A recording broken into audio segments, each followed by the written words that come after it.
I don't know how long I'll be around. Got a lot of people gunning for me, don't I? Huh? But I will not forget them. I'm never going to forget them. Donald Trump's timing couldn't be worse right now.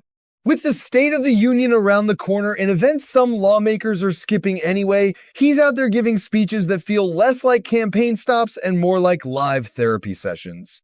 Lately, he keeps circling back to the same line. I'm not sure I'm going to make it. Not politically, not metaphorically, just in general.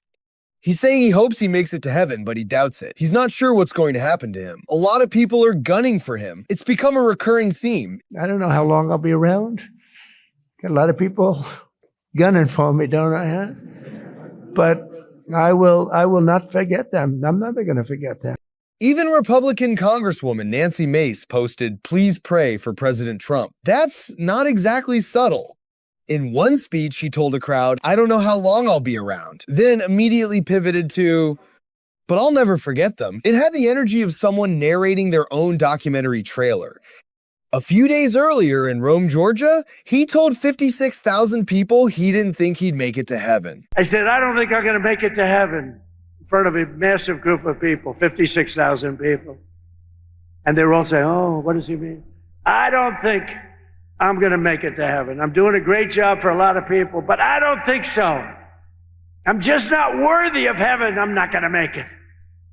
And I was having a good time going, I was having fun. I hope to make it. But I doubt I will, to be honest with you. A lot of you will. I'm not so sure. But I was having fun. He said he's not worthy, then reassured the crowd that they probably are. It was half sermon, half stand-up set, half existential spiral. Yes, that's three halves, that's the vibe. And then there's the kissing thing. He keeps telling stories about men who supposedly want to grab him and kiss him violently because of tariffs. He said, "President, if I didn't have all these cameras running, I would grab you and start kissing you violently." And I said, "Why is that?" He said, "Because what you've done for us economically in this state, in this town, with the tariffs in particular." So I want to just introduce Andrew. Thank you very much. He said, That's the word he used, violently. He says they're overcome with economic gratitude. It's hard to tell whether it's flattery, fantasy, or just improv. Speaking of tariffs, at one point he just starts shouting, "Tariffs! Tariffs!" like he's trying to summon them. Tariffs. Tariffs! Can you believe it? It said tariffs. And I got to be before a court. Can you believe it? This is like men playing in women's sports. Transgender for everybody. I have a new one to add. Voter ID. The Democrats don't want to give us voter ID because they want to cheat. Meanwhile, online, things are even stranger. He posted that Gavin Newsom dropped out of the presidential race, except there isn't one happening right now. He suggested Obama is still pulling national security strings. He shared AI-style hockey clips of himself punching Canadian players. He claimed hospital ships were headed to Greenland. The Pentagon says they are not. The actual ships are reportedly in Alabama for maintenance. Greenland, by the way, has universal health care. They didn't ask for a hospital ship. Denmark even joked they should send mental health ships to us. You can't make this up. During another speech, he wandered into a snow shoveling tangent, then, mid-thought, asked a woman about her cataract surgery. He said he gave her money to fix her eyes, complained the doctor overcharged him, and wished her 20/20 vision, all while trying to explain voter ID laws. Why would we do this? And they walk in, nobody even asked for, like, do you have an identification? Do you have an ID? It's so crazy. You know, the mayor of New York, and he's a very nice person. I met him, but his ideology is not too good. But we're having a massive snowstorm right now. And I heard that he's asked people to come out and help shovel the snow. Okay, so you get a shovel and you start shoveling, right? What the hell? You're not going to help too much, but you can help. And hello, darling, how are you? No, right behind you, look. My friend, right? Are you okay? Yes, you. Are you okay? Are you okay? Good. good. Are your eyes okay? I gave her money to get her eyes fixed. A lot of money to get her eyes fixed. That doctor ripped me off, but that's okay. And when do you go?